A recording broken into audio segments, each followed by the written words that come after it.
Au nom du Père et du Fils et du Saint-Esprit. Amen. La paix de Jésus soit dans votre maison, sa paix et sa joie. Alléluia. Merci Jésus. Lecture de l'Évangile selon saint Matthieu aujourd'hui. J'espère que vous allez bien. Je prie pour vous. Et la maison sur le roc, la maison construite sur le roc que tu es Jésus, alléluia. Que ta parole, ô Jésus, rentre de mon esprit, que ma bouche proclame ta parole et que mon cœur accueille ta parole, alléluia. Il ne suffira pas de me dire Seigneur, Seigneur pour entrer dans le royaume des cieux. Entrera celui qui fait la volonté de mon Père des cieux. Beaucoup me diront en ce jour-là, Seigneur, Seigneur, nous avons prophétisé en ton nom. Nous avons chassé les démons grâce à ton nom. Nous avons fait par ton nom beaucoup de miracles. Mais alors je leur dirai en face, je ne vous ai jamais connus, éloignez-vous de moi, vous qui travaillez pour le mal. C'est pourquoi si quelqu'un écoute mes paroles que voilà et les met en pratique, on pourra dire de lui, voici un homme avisé qui a bâti sa maison sur le roc.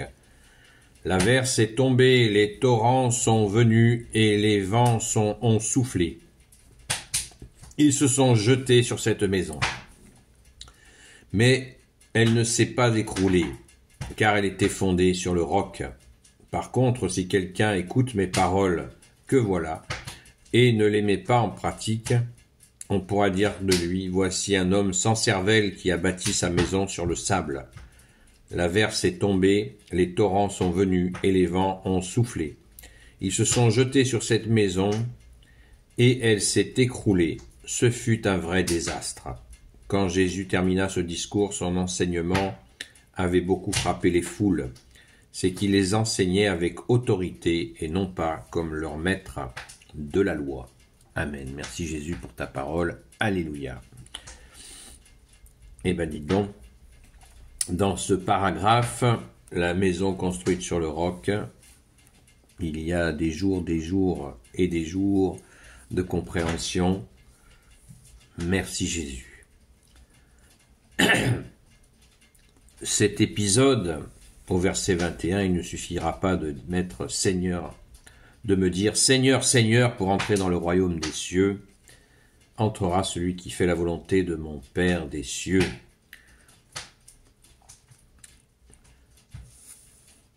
Éloignez-vous de moi, vous qui travaillez pour le mal.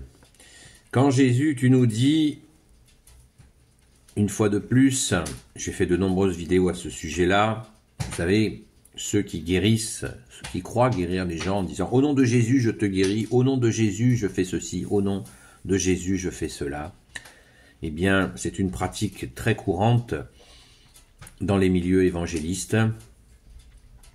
Vous savez que les évangélistes, c'est un courant dit chrétien qui est arrivé au XIXe siècle sous grande influence protestante. Eh bien, il y a cette habitude de faire des soirées de guérison avec « Au nom de Jésus, je te guéris, au nom de Jésus, je fais ceci et cela ». Et c'est vraiment problématique et je pense que je suis certain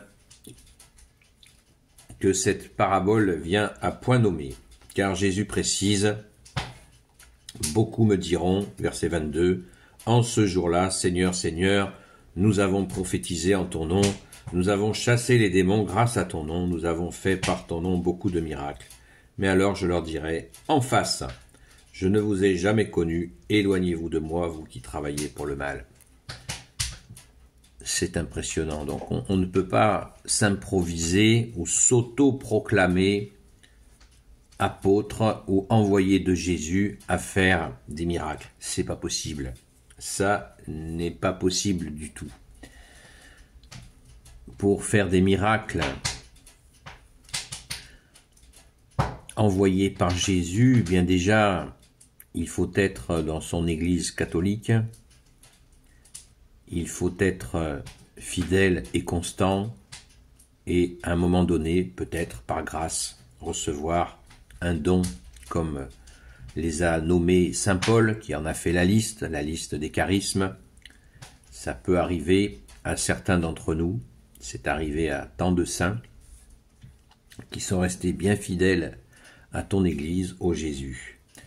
Donc, Jésus ne donne pas ses talents qui sont très très très forts, très spécifiques, qui impliquent vraiment un engagement de vie absolument total. Il ne s'agit pas du jour au lendemain de se déclarer chasseur de démons ou je ne sais quoi, ou celui qui guérit. Non.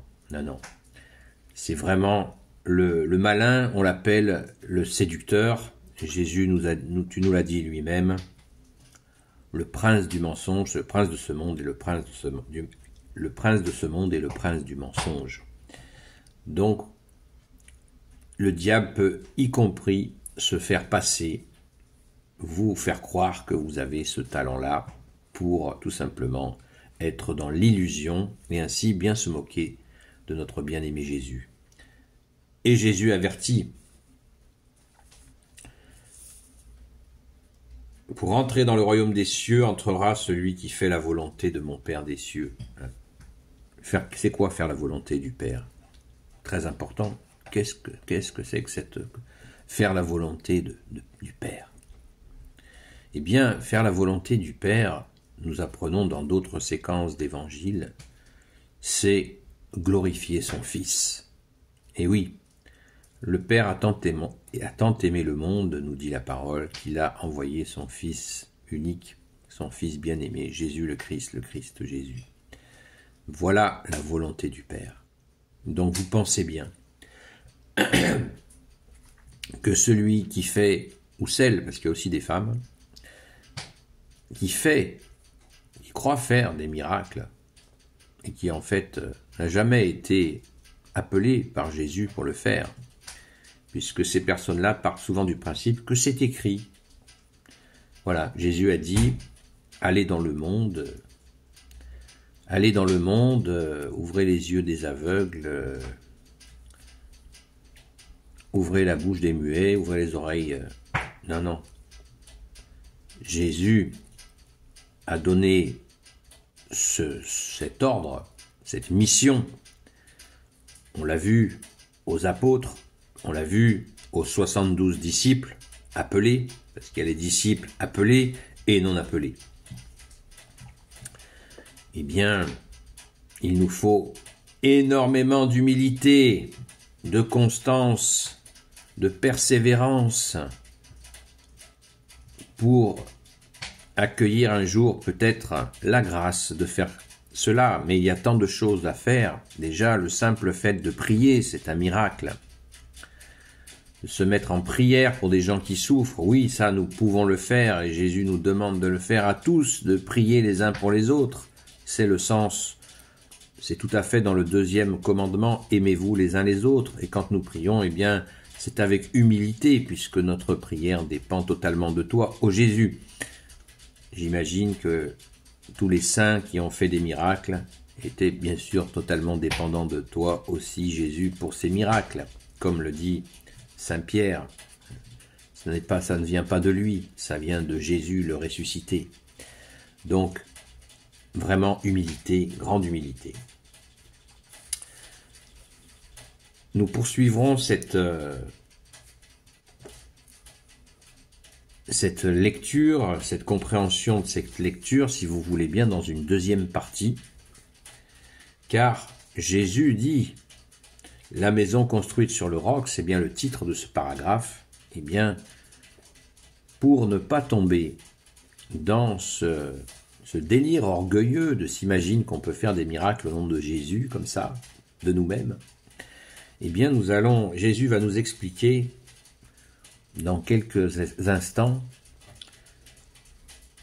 comment bâtir sa maison sur le roc pour éviter ce genre de déconvenus. Merci Jésus, et je vous dis à très vite pour la 2e partie.